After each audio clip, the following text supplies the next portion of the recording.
Thanks, Chris. So obviously very challenging environment financially for the NHS in England generally and for London in particular, with a £4.1 billion gap emerging. Quite a lot of that gap are counterfactual in terms of what you'll have if you don't do anything. So some of this is driven by increasing demand, some of it by things that we're choosing to do, like increasing screening, but quite a lot of it calculated by projecting forward the historic rate of growth on top of the population change. So some of it is a matter of choice, some of it is driven by things happening in the wider environment. The major response to this is provider efficiencies. It's by far the largest chunk of contribution here, and then a smaller amount of reconfiguration, shifting work to the community. The rate of provider efficiencies are between 2.3 and 3.7% per annum. That's really quite demanding. That's on top of the traditional NHS efficiency savings that we've had, and it's probably fair to say that when these figures were calculated, the provider finances were not as good as they appeared.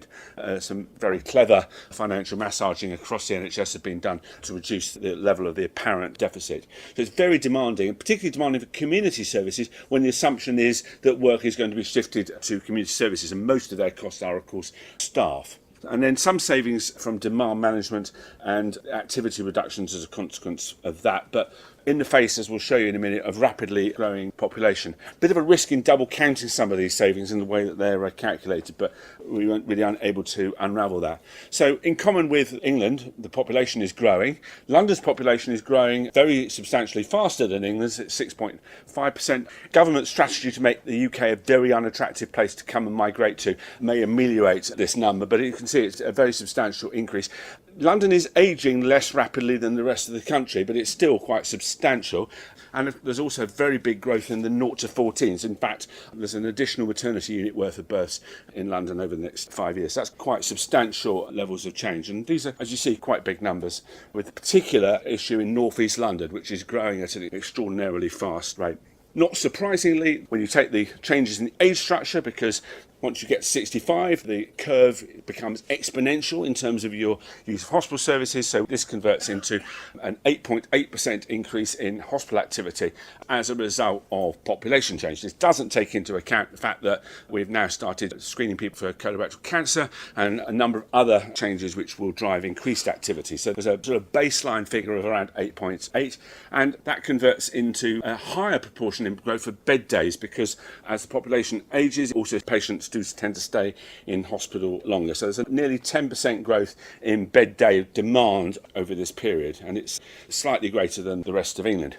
Should say that if you went back to 2008 and did this same projection forward, you would get very similar sorts of results. And yet from 2008 to now, the number of beds has actually fallen. We've managed to contain that growth. So it can be done. The question is, how long can you continue to do that for? And how long can you do it for in the face of not very much additional investment in other parts of the system? So we took some scenarios here and we said, well, what happens if you reduce demand and you reduce length of stay? And you can see that to get the sorts of reductions that people are postulating, which were some quite substantial, up to 500 bed reductions in northwest London, the equivalent of about 450 beds in southwest London. Give you a bit of a flavour for that. North Central is a little bit more stable, but you can see to get these sorts of numbers, you've got to make some pretty aggressive assumptions about both length of stay and reductions in demand. Now, the length of stay has fallen since 1948, and you can almost draw a straight line. It started to slow slightly over recent years, which makes you slightly nervous about whether we can replicate the achievement 2008 to 2016 in the next 5 or so years, given the situation we're in now. So this may be a matter of timing rather than endpoint. We are probably still on the downward trajectory of length of stay. The question is, when can you do this? On demand, this is a little bit more difficult. The evidence that reducing demand is easy is not very encouraging. It's also worth noting that a very substantial number of admissions to hospital in the UK now stay 0, 1 or 2 days. So reducing admission to hospital doesn't do very much to your demand for hospital capacity. The major driver of hospital capacity are patients staying over 7 days, and they constitute something like 70% of the total beds in hospitals, but they're only 9% of the patients. A large number of those people are obviously elderly, and a substantial proportion of them are over 85. They don't necessarily need to be in hospital, but they're not able to be sent home without some other form of care. So we've got some very big, ambitious targets for bed cost and demand reductions.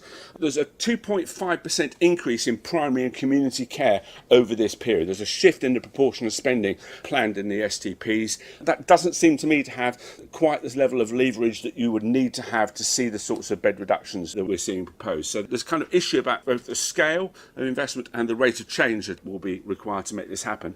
There's also a £5.7 billion capital bill, which is more than the entire NHS's capital allocation for 1 year. So it's a fairly substantial chunk. About a third of that may come from land sales, but time may be against us in terms of realising some of this. I mean, I think you come to the conclusion to close this gap, there's probably less palatable measures not in the plans that might need to be considered. But all in all, a hugely ambitious programme of change, which, as Chris was saying, I think some reason to be nervous about whether it's able to be delivered. I think I've done my time. I shall therefore stop. Thank you very much.